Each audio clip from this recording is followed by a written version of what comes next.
Welcome to 42 North 78 West. Sports Show. Here is your host, Sebastian. Guys, welcome to the 42 North 78 West Sports Show, recorded show. I know it looks a lot different right now because I have some personal things going. My mom graduated college. I just finished my semester. Yeah. Yes, great job. So we're gonna do a little recorded show because I have to go out to Puerto Rico because we're gonna celebrate. So it's gonna overlap on the show. So I said, we gotta record something and do something. But there's a lot of things we gotta go through, like Bill's schedule coming out, Jack Eichel situation, and Buffalo A's, Alex, Buffalo A's. I'm calling it.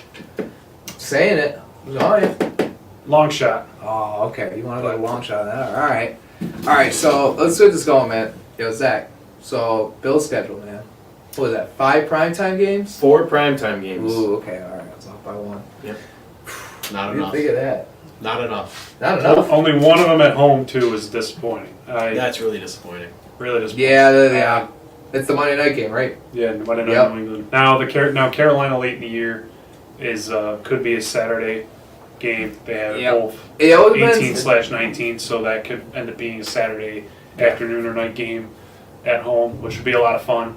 But Doesn't it depend on whoever has the better record gets that game? It's whoever it's the better kinda, game, right? It's what happened. It's kind of what happened last year with the Broncos game. That game was Sunday afternoon, and then they end up flexing that to Saturday 4:30. So that was in the same situation as this one. Right. So we'll see how it what factors into it, because last year we were obviously on our way to winning the division, while Denver's season was kind of over when we played them, but they still flexed it anyway. So we'll see how it goes. Carolina, could have an interesting season. We'll see how they are, but obviously our expectations are high, so we're expecting at that point of the year to be on our way, at least fighting for another division. Hopefully we have it pretty much locked up if we don't already. Yeah.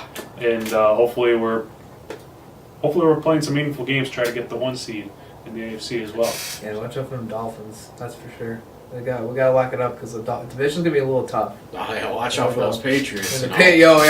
Nelson Aguilar, Patrick Bourne, Mac Jones, might be starting them. Oh yeah, Still, Mac Jones. Zero fear in the New England Oh, Patriots. okay. Right You now. got zero fear in that. All right. Not scared at all. All right. Dolphins worry me a lot more than the New England does. Still. Yeah, because if Tua takes that jump, then they're actually going to be a really good team. Yeah. He's Yeah. the Really X good, yeah. factor. Yeah. Mhm. It's obviously a big if, but he was a high pick for a reason, Mm-hmm. and we saw what he did at Alabama in college. But could we excited also for one more week? One more week. What? 3 preseason games. And now we have 1 extra week. We get to celebrate the Bills. Yeah. Hopefully a win. That's right. Hopefully we get another win. It's course. It's gonna be really weird to say 15 and what is it gonna be? 15 and 15 and 2. Yeah. That doesn't sound right. 16 and 1. 17 and 0. 17 and 0, yeah. Doesn't sound right. No, to me that doesn't sound right at all. It's weird. Yeah. It's weird. The preseason too. They haven't released the preseason schedule out either. Yes. So they did. What's that? I don't know. Yeah. Well, who Yeah, really cares about There's that, right? only 3 this year, though. Right. Yeah. That's But- yeah. One thing's for sure is we are playing the Detroit Lions in the preseason. That's a given. Yeah, it is a good. Every year, it's a given. It is again. Yeah. All right, Zach. What's going on? What do you think? I think having 3 of 4 to finish off at home is good. It's really good. I think that's gonna be huge, having home field. In those games, they could be pivotal in the division race. I think all 4 of our primetime games are back to back now. That I'm looking at it. The Kansas City Tennessee game is back to back, and then the New Orleans and New England games are back to back. And I do like that. After Kansas City and in between Kansas City and Tennessee, it's Sunday night to Monday night, so that's an extra day's rest.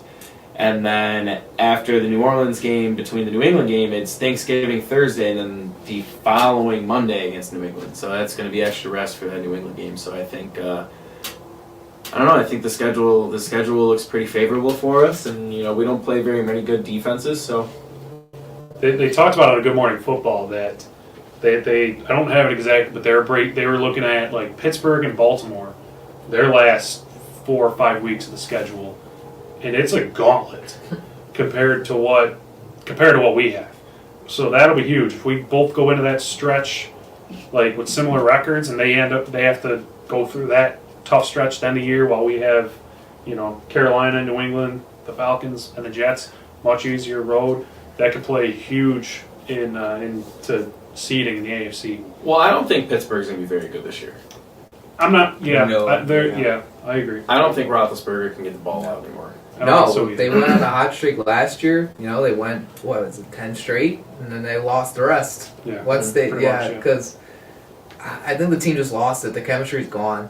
They just don't have it anymore. Yeah, they had a cupcake schedule last year to start the season. Yeah. So. Right. Yeah.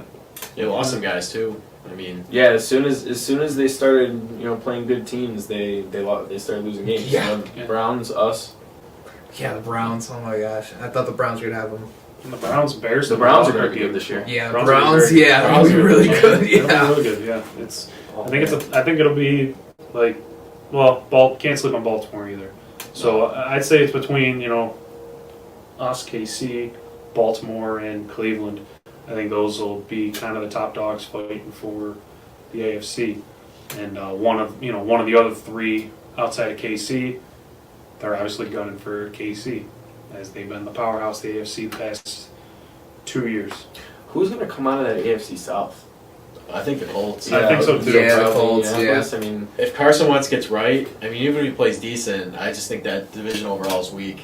that's what I was saying. Like, let's say Wentz doesn't pan out in Indianapolis. That division's going to be absolutely awful. It's going to rival the NFC East. Then I think it's just Indy and Tennessee are really the two teams that could win it. Jacksonville's still a year or two away. Houston is the bottom. Is going to be in the basement. They're so depleted and just. Yeah. Jacksonville got an all-star tight end. Oh, So- yeah. No, like I'm high on Wentz in Indy with reunited Frank Reich. I really am. Yes. too. Yes. But that is still a big if he does get back to his old MVP form. If he does, like you mentioned, that defense, that offensive line, year two, Jonathan Taylor, they should be able to run the ball better. The Colts can be. I didn't even mention the Colts. The Colts, I think, could even sneak into that They're like mix as well in the AFC. like a what is it? Dark horse type team. Yeah, definitely a dark horse. They gave us trouble last year with Phillip Rivers in the wild card game. So Yeah. if they get better production from Carson Wentz, they'll be dangerous. I like them more than Tennessee in the AFC South. I do. I think Tennessee just let their whole their secondary just leave, and they just let them all go. And they lost Jonnu Smith and Corey Davis. So it's like Yeah. they just have AJ Brown left. It's, Right, you're gonna be driving Henry through the ground. yeah. Man, the schedule's gonna be fun. It's always fun to predict right now. Yeah. And then always being shocked when halfway through the season and we're gonna be like, wow, how is this team or even injuries completely throw off an entire team. Like whoever like you said, Carson Wentz, if he gets back up to the MVP form, it's to watch out for Indy because they And we get them week 11. the rematch. They call it the rematch. That's gonna be a really fun thing to watch. Swipe the legs on that one. Of course. Yes. Call for you again, Blankenship. But yeah, it's now that the schedule's out, it feels Yeah. real now. When the The season Google ended, are focusing on that right now. Is that what they're focusing on? Sounds they- about right. Is that what Ken's like? this Shooting is out, like you what, said? why? What else would there be to talk about? Oh, there's a lot of other. They're super yacht. We'll get- The super yacht. Yeah, We'll get yeah, to that. Yeah. Talk Yeah, to not- Dorian. Now that the schedule's out, like when the season ended, like I took some time to recover, because it was a tough way to end the season last year, heartbreaking. And then to see Brady win another Super Bowl was heartbreaking. I didn't like football for a little while, but then got through free agency, got through the draft. Now the schedule's out. Now I'm here. Now I'm ready to roll. I'm ready for football season to get going again. We got some unfinished business. That's right. Super Bowl. Super Bowl. Super Bowl, baby. Sweep the legs. That's for sure. Go sweep the legs. Magical apartment. It's gonna be in full swing. Of course. I mean, I know it's a little early, but we could touch on it. 'Cause now the schedule's out. Let's just go real quick. Any fantasy players? Any sleeper fantasy players right now? I know it's very early, super early, but this is the time you start thinking about this stuff. Well, one that just came to mind, just because we were kind of touching on them recently. Manuel Sanders. And that's a good one too. Yeah, that's a good one. Daniel Sanders in this offense is at number 2, with Diggs opposite him. Could be dangerous. But like, I don't know if he's really a sleeper. He's probably going to go high this year because rookie running backs. There's always one rookie running back that they just give like high ranking. He gets drafted. Right. He goes like late first. Would be Najee Harris. I think if Big Ben continues to regress, I feel like they're going to run the ball better, but I think their passing attack will get even worse than what it already was. And I think they'll probably just start running him into the ground. Great. So I could see him having a good rookie year. AJ Brown, as you're talking about the Titans, he's Right. probably their only main target, so he's going to get a lot of looks in the passing game. So I think he's going to have a monster year. I'm really thinking about this question now. I'm like right trying to answer my question, but like like I said, like Carson Wentz is probably a risky pick. Don't sleep on Sam Darnold this year. Now that he's not playing for the That's Jets. another one too. Yeah, that's another pretty one. similar to Yeah. Wentz, situation. Not as much of a resume to him like Wentz, but obviously the talent's there. Who's that receiver the Jets signed though? Corey Davis. Yeah, Corey Davis. Like, I know he's on the Jets, but I'm not. number one I'd guy. have to see Wilson first. Yeah, I gotta see Wilson. I think plays. Wilson's talented. I just don't know. Although the Jets had a good draft. They did, yeah. So How about Matt Stafford? With the That's Rams? right. Stafford's His got- offense. I think right. Cup and Woods. I think that's a good one. Really, I think Stafford will end up top 5 And golf. quarterback. I mean, this the golf year. stock dropped too. Oh, he's Yeah. got nobody to throw. Like, No, Goff's in trouble. I feel bad. I kind of feel bad for Goff, Yeah, but we'll have that he magic. wasn't as good. When Thanksgiving comes, we'll have that magic. Goff is throwing to Tyrell Williams Oh my and goodness. Brashad Perriman. Those are his top 2 receivers. Oh. Could have had Jamar Chase, but the Bengals they decided they didn't need to protect Joe Burrow at all. They're just going to Right. Joe Burrow's Give him probably another not a weapon. guy. Yeah, No. dude. No, Joe Burrow. Yeah. No, let's just hope he doesn't hurt another leg because Yeah. that O-line's terrible. All right, so I think that really wraps up football. What about want to go hockey now? We go hockey, or you got anything else? Saves. Sorry. Oh, we could never Saves. talk enough about the Sabres. Kevin No. Adams talked on Wednesday. Uh-oh. Yeah, I forgot to even look at his comments. Well, I mean, that's also the want to be here. I'll talk a little bit about it. Hey, Oh, you wanna start out? You can go with the comments and Yeah. So, Kevin Adams' end of season presser was on Wednesday afternoon, and I listened to it a couple times. I listened to it once to hear it, and then I listened to it again to kind of comprehend what was said. And he talked a lot about Jack's injury situation and what Jack said the disconnect was. The disconnect was that Jack wants to have this, experimental surgery that no NHL player's ever gotten. Pretty much, he wanted to get an artificial disc in his neck. And the Sabres doctors just weren't comfortable in their star player and captain, getting this surgery that no NHL player has ever had before, and risking it going bad. That's $10 million and 6 more years up the drain. Okay. Does this? Okay. It probably won't compare it, but it just sounds like because it's a neck injury, and I'm going back to when Peyton Manning was leaving the Colts. His was vertebrae, right? Was it because it was in the neck too, though. Yeah, it was. But I remember they literally took out a chunk of entire chunk of Peyton's neck and put an entire rod in there. But Yeah. I know it's an experimental surgery, but it's kind of But That was. I don't know if that was a disc then. In that situation. I know, but I always I joke could be about completely he's wrong. like, I had my original neck. He always makes that joke that he's like, I had my original neck. But I understand maybe if you're a star player at a hockey game and it's never been done before on an actual hockey player, it's risky, of course. What if he gets hit wrong and then all of a sudden, he got more problems in his life and now he can't play hockey for the rest of his life. And Adams made another good point too. They're not in a roundabout way, he said, they're not holding Jack Eichel out. They want to see him on the ice just as much as he wants to be on the ice. I mean, he's a top 10 player in the world.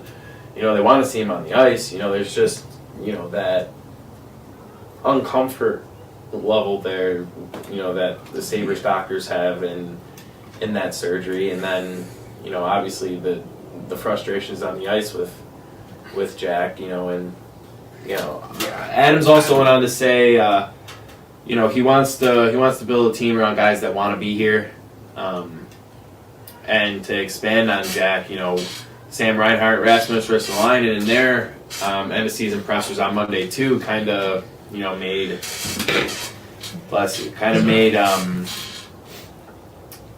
not made it known, but made inklings that they want out too, and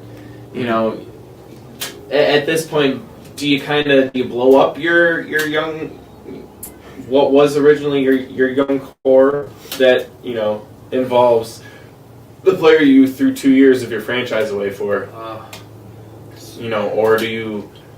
or do you try to salvage it? And then a follow-up question to that, guys, is the relationship with Jack salvageable? Okay, so I want to touch with the injury thing again. Look, after hearing some of that, it's a little bit more understandable as to why the Sabres would be cautious. It's not that I'm not blaming them, but like Jack mentioned in his post-game press conference, he's got to worry about himself, and that he wants to be a dad one day, he wants to be a husband one day, and he wants to be able to live healthily after hockey. So again, I can understand the caution, but he obviously feels good about it. If he's saying that, if he's saying he's not, he's thinking even further into the future, past hockey, then I would think all right, he's doing a lot of research, he's hearing what he likes to hear. So, he feels like he'll be fine if he goes for the surgery, and he'll still be fine after hockey, and he'll still be able to finish off a good career in hockey. So that makes me feel still a little bit more on Jack's side.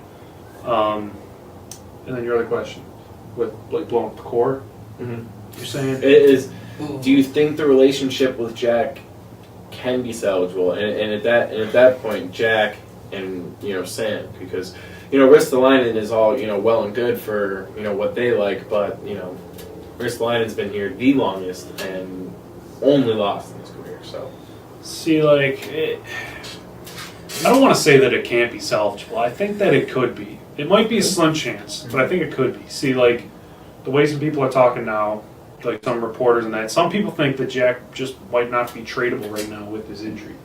Now, I wouldn't say that he's untradeable, but I think if there won't be as many teams that are willing to throw away a top prospect, multiple draft picks, a top 6 roster player, to get this guy because of his injury, obviously. So I think in that instance they could pretty much hang on to Jack and almost force him to come back and be look, teams need to see you play first before we can trade you. Teams need to see you play first and you can be healthy. So that gives you a couple things. That tells and I can't see Jack coming into the season and just kind of checking out, right. Just packing it in, just kind of going through the motions. Because for one, he would want to show teams that hey, I'm healthy, I'm still a great player, trade for me. And number two, I just don't think it's in his DNA to just say I don't care. I think if he's here, he's going to go out there and he's going to play for himself, for his teammates. He's still going to give 100%. So in that instance, that almost buys the Sabres one more off season that you probably wouldn't have had if he's fully healthy. There's no injury thing on the side, but you come in last place this year again. If it wasn't for his injury and you just had another last place season with him, I think he would have been asking, "Get me out of here now!" You guys have done a good job. But I almost think that could maybe buy another off season to where they're okay, Jack's kind of stuck here. Build around him, and then who knows, by maybe next year, hopefully, you're competing for a playoff spot, and or if you're not, then you can trade him by the trade deadline, or if you are competing for a playoff spot, maybe you're finally in good graces with the guy, and you finally gave him something, give him reason to stay. So that's maybe just me looking at it on a bright side, but I'm not saying, again, I'm not going to say that it's totally salvageable. I think there's still a tiny chance that it is salvageable. But yeah, that's kind of my... Yeah, I think on the flip side of that, Jack's no movement clause kicks in after next year. And we saw what happened with, Taylor Hall, forcing his way to Boston. You don't want that to happen again with Jack. To be like, I want to force myself to Toronto. Don't say that name. Do not say that name, please. But I'm saying like it's a slippery slope that you have right now with Jack in that situation because where that idea sounds great, but then the reality of it is you don't have a GM that has any proven track record that he can get guys in here to win. He had a full off season last year in which he brought in Taylor Hall, and Taylor Hall didn't do anything. Say what you will about the coach, say what you will about the roster around, but Taylor Hall didn't produce here. And to stay with Taylor Hall, how much of that was Kevin Adams versus how much of it was Ralph Kruger? Yeah, exactly. So there's no trusting at all that Kevin Adams and is Jack even really a selling point for guys anymore? Probably not. And then on the same token, do guys even want to come here anymore? They don't. No. So that pretty much disputes what Kevin Adams saying about wanting to build a team about guys that want to be here. Nobody wants to be here, bud. Unless you're Kyle Okposo making 5 more. Yeah, you're either guys who are overpaid to do nothing, or just young guys in the system that are just looking for a job in the NHL. You have to bring in guys if you're in Buffalo's situation, you have to bring in guys on major overpayments and on long Jeff Skinner-like deals, and they're probably going to be 27, 28 years old already, and bring Lindy Ruff. What you need to do is you need to bring in a president of hockey ops, like a hockey mind. That would make sense, wouldn't it? But it's crazy. And that's what's so infuriating about it is because the Pagulas time and time again just prove to everyone that they don't know what they're doing on the hockey side. And they refuse to hire a hockey ops guy. And I think it honestly has something to do with when Kim was talking after they fired Jason Botterill, when she said that they trust the people that maybe they shouldn't have trusted. So maybe they're just not listening to anybody anymore. Maybe they're like, you know what? F it, we're going to do it ourselves. And, and then if it doesn't work, we'll cross that bridge when we get there. That's where I think they're at. That's kind of why they ended up with Kevin Adams instead of another GM, because Kevin Adams is someone that they already knew. Kevin Adams is a figurehead. He's a puppet. Put him on your hand, he's a puppet. Work him like a puppet. Because that's what he is. The weird things that came out, remember, mid-season, when he finally fired Lindy Ruff, 2 days later he comes out and he goes, I have to be better. We all have to be better. I have to be better. And I'm like, what?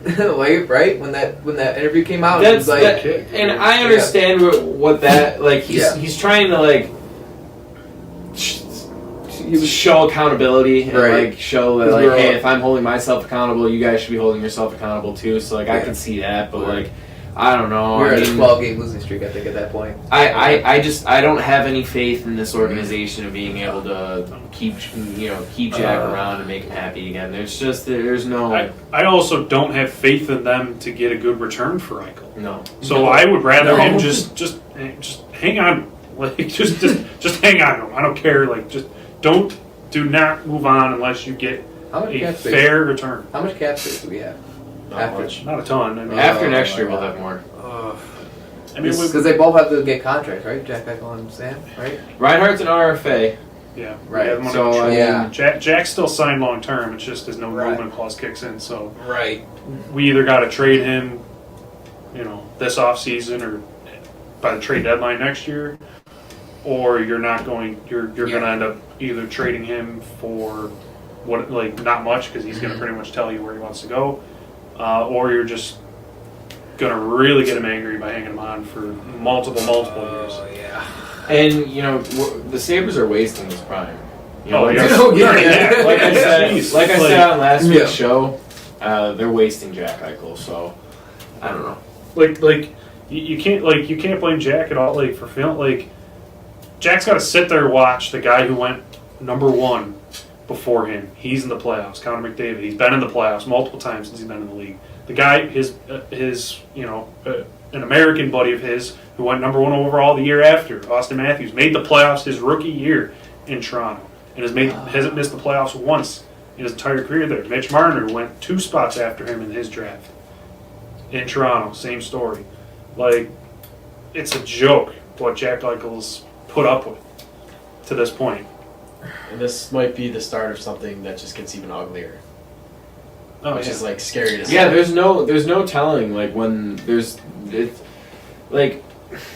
young guys playing well is all well and good, but at the same time, if you go into next year with a roster that's similar to that with no Eichel and no Reinhart who scored 23 goals, I love Dylan Cousins, but he should not be our number one center next year.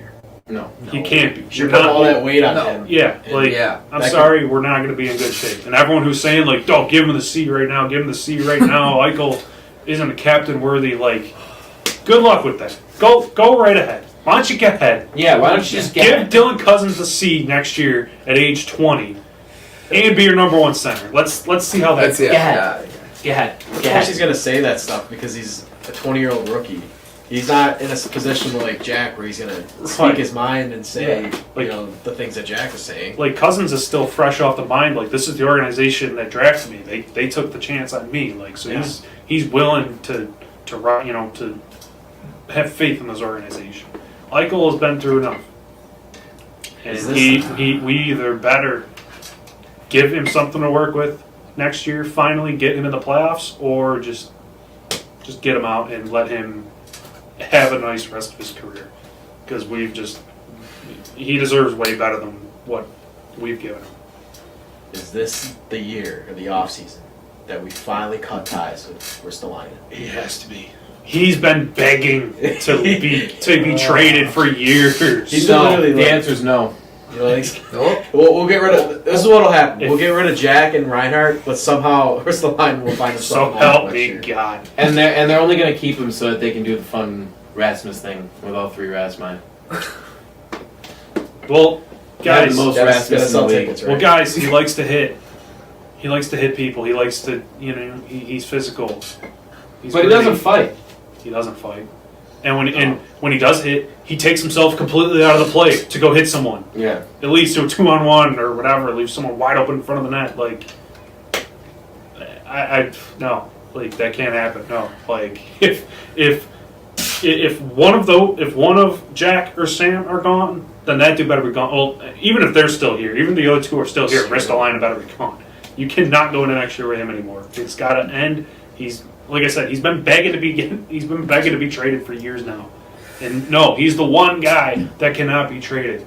Ryan O'Reilly makes one comment about, maybe wanting to go somewhere else to like hockey a bit more. And gone in an instant. Not Ristolainen, though. Not Rasmus Ristolainen. It's Owen Power season. Matt Beniers, please. Or Matt Beniers, yeah. I'll take either. Go blue. Beniers or Eklund. Hopefully we don't fall to 3. I mean, if we do, who cares? This draft. We deserve to fall to 3. We don't deserve another lottery win. We don't. We've had enough top 2 picks that has led to nothing. Oh man. Matt Beniers, 5 years from now, will be saying the same stuff that Eichel's saying. Yes, watching the season unfold was ugly. Ugly, hard to watch, and it was funny that literally we were betting that the team would lose. I thought about bleaching my eyes at one point during the losing streak when we still had Kruger because it was like. Yep. Oh, they were so. And then you had that takeaway, man. It was Lindy Ruff, man. Where's Lindy Ruff? Yeah, and I remember saying if I didn't have to watch the team, I wouldn't. There was never a sports team in general that I've ever watched that was more unwatchable than that Sabres team. They're just god awful. Even the Bills during the drought years, they were Yeah, fun at times. right. Yeah, when Trent Edwards was throwing 3-yard passes at most, that was more watchable. Even they started 5-1 once. Yeah, I couldn't imagine just going to a Sabres game when that arena opened up. I couldn't imagine just the pure pain. Oh, yeah, we were able to hold 1,900. And only like 300 or 400 went. Yeah. And I think half those things were given out. Like, Embarrassing. If the Pagulas aren't embarrassed, then we should just. There's no point in us even being Sabres fans. There's no point. Which again, our frontline workers have gone through enough. Right. Exactly. The Sabres, no, come on. We're living in a pandemic still, people. Yeah, We're still at a panini, and this is going on. Right? Hey, we'll bring it up here. Yankees game, Yankees tickets, May 20th. Here they come. Go on sale. Oh, they go on sale. One last thing on the coaching thing, though, like use promo code we 42North. We don't have promo code. Not yet. Like, I get Granato's probably the favorite, but like I'm not here. I haven't heard anything. Search. I haven't heard anything. Like the Rangers just interviewed Gallant already. Yeah. We've done nothing. We haven't done anything. We haven't. Have we talked to anyone? Unless they're keeping it airtight. I haven't heard anything about any interviews. They're waiting. They're waiting. So whoever is left goes for the cheapest. Granato's probably the cheapest. Just hire him already. Then Yeah. I want them to go through a full search before they give it to Granato. I want them to go look at all the options, and then by the end you say, you know what, I think we're just better off going with Granato. He's comfortable with the players and all that. We saw what he did with Donnelly and Middlestead and the young guys. Roll with him, but just in case of the fact you interview someone and someone blows you away, you're like, wow, like this dude is the real deal. Like he could turn us around a lot quicker than we're expecting. But I haven't heard anything yet. Keep it quiet. Rangers, who we fired Kruger back in February. Rangers fired their coach earlier this week. They already are one interview down. The Sabres are still in code red. Drury's moving like this. The Sabres are still in code red about the Eichel situation. They still don't know what they're going to do. Yeah, because they got front office guys. So you just have. Yeah, and the Sabres still have a depleted front office. They don't have any scouts still. But hey, we got an assistant GM. Does James Dolan have a super yacht over there? I don't think so. Pierre Dorian does. Hey. That's true. The Pagulas followed him. At least the schedule came out, so they don't have to talk about the Sabres. And you know what? Here's another thing. I think again the owners need to come out and talk about the Sabres. No. You think they should? No, I know that makes too much sense, but they need to come out and address the community about what's going on. And we go through this. I understand we go through this every year, but every year it's the same problem. So you should address the fans. Yeah, that's the thing. I feel like it should just automatically be a thing. Like the owner should address the fans after every season. Here's what I think about how the season went, and then here's how I think we should get better next year. It's in the GM's hands to do it. Yeah, but they won't do it. No, they won't. No, they just throw Kevin Adams out for the Wolves. Here, Kevin, talk to him. It's ridiculous. Like night and day between them and the Bills. Not that they really come out and speak a lot about the Bills. Well, they do on social media. They're doing great, so they don't hold the press conferences and that. But they don't need to. But if you're on social media and you see Kim Pagula, I feel like every other tweet is about the Bills, and I rarely see anything about the Sabres. And honestly, sometimes about Jesse. Which is, that's their governor, so I'll cut them some slack with that. But honestly, I don't even know how much credit I give them for making the Bean and McDermott hire, because I think maybe they just got lucky. They totally did. Because if they didn't get lucky with that, I don't even want to think about how bad things would be right now. If the Bills weren't competent either. But that's the thing. They hired the right people with the Bills finally, and then they let them go. They're like, hey, when you need something, give me a call. I'll give you the money or check or whatever you need. I got all the resources for you. We have the best facilities in the league. And the Sabres have good facilities too. But they're too involved with the Sabres, it feels like. Yeah. They need to start laissez-fairing the Sabres really bad. Yeah. Get your hands off my hockey team. Hire smart president of hockey ops. Work with the GM. Too expensive. You have a good assistant general manager now, Jason Carmanos, who's got a great resume. That was a great hire. And then rebuild the front office staff, rebuild the scouting staff, and then just get away. Just let them run the show. Just sign the It's about paychecks and time. Yes, just exactly. watch from afar. Yeah, Watch the it's- Super it's Yacht. time. Yeah, that's what you have the Super That's Yacht what you for. bought it for, built it for. Yeah. Jeez. Mm-hmm. And then, hey, when you have the super yacht, you know, you could use it for recruiting once, you know, a few years from now when maybe we're somewhat an attractive destination again. It'll be a while till we're hockey heaven again. Yeah. I can't believe that was even a term. Hockey heaven. I Remember can't believe that was ever a thing. Like, and I was all Patrick Friars remembers. all for it. I'm like, you know what, Ted Black, you're right. We are hockey heaven. More like Wilson. We're the best hockey market in the United States. And then, we've just watched terrible hockey. How about a baseball market? You know, they built Coca-Cola Field so that they could put an upper deck on it. Ooh, yeah. I'd love to see Upton Bay. I think it's a long shot. You still, know, I think but- if ticket sales go well, there's a shot. I mean, the Yeah. A's want to relocate, but I think they'll just follow the Raiders of Vegas, honestly. Yeah, I think so too. Yeah, No, that's that makes that's so what much- money is. I'd yeah. say we No, got they would make the Oakland Athletics the greatest ballpark probably ever if they went to Vegas. Just like how they gave them that beautiful stadium in Vegas. Also, Yeah. did you guys see the mock-ups where what Oakland's trying or what the A's are trying to get Oakland that ballpark they're trying to build on the waterfront? No. I haven't. The mock-ups of it, it looks awesome. The problem they're having is Oakland. Oakland doesn't want to spend any money because Oakland is kind of going downhill ever since. It's not the best California city in the world. But what Oakland wants to do is they want to build hotels and they want to build a whole structure right on the edge of the water. But I think that what they're having a problem with too is Oakland wants to make it a multi-venue stadium again. So the Coliseum was a multi-venue. It was a football stadium and a baseball stadium. You don't have a football team though. But they just want to build one because that's just what they played in. They just want it to be the tradition.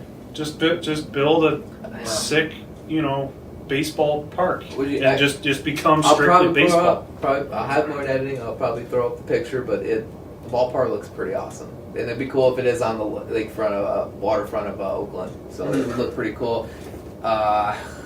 I'd say for Yeah. Buffalo to ever have a chance, I'd say hopefully by like August or so, we're allowed to go to maybe full capacity stadium for the Blue Jays games, and we would have to sell out probably they're every probably game, gonna have that which is happen. possible. It could sell out every game because Yeah.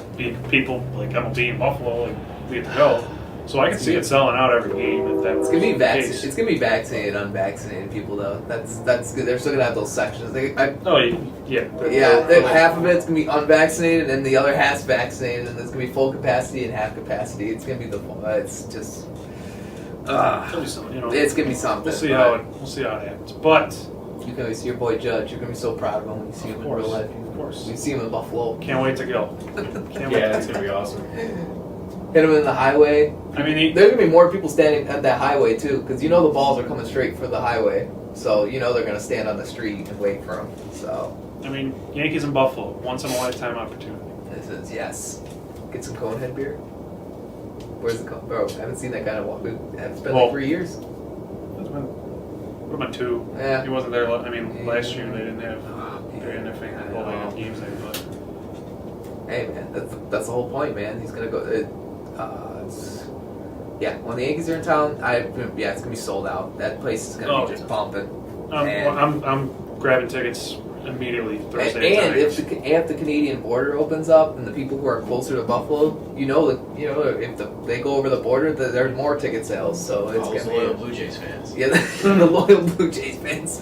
They're gonna come right over and they're gonna watch the Blue Jays. So, which is crazy though. At the point we're at this pandemic, and the Blue Jays still can't play in Toronto because Canada just won't let us in. Yeah. I can't blame them honestly for not wanting to let us. Yeah, in. right. I really can't blame them. Yeah. No, yeah. But it is crazy the difference between us and Canada, and it's not like we're the only country that's like starting to open up. Like there have been countries, there have been other countries that have been starting to open up or that have been opened up. Yeah. So I don't know. I don't know. It's just weird hearing how Canada's still completely shut down. Really. Yeah, but hey, At least the Cuomo cutout won't be there. Yeah. Should be. Alright. Yeah, someone would probably go steal it and rip it up. If Oh. it was there. So, I'm sure. But the Bison's gonna be playing there too, right? No, No, they're nobody. playing in Trent, New Jersey. Oh, I thought they were saying too that they might actually be there too. No. What? No. Oh my goodness. So yeah, it sucks not having baseball, but it'll be just temporary. Yeah. Next summer should be, we'll have our Hopefully Bisons everything's back and- to normal. Mhm. Go with the ballpark. But for this summer though, we'll enjoy. Yeah, you enjoy the some MLB. MLB games. Alright. Alright. I think what do you guys think? Anything I else? think that's good. I'm cool with it. I'm cool with it. Have a great weekend. Mom C, it was great seeing Yeah. you. Hopefully you Alright. watch. That was so recorded, so and see you guys later. Peace. Late.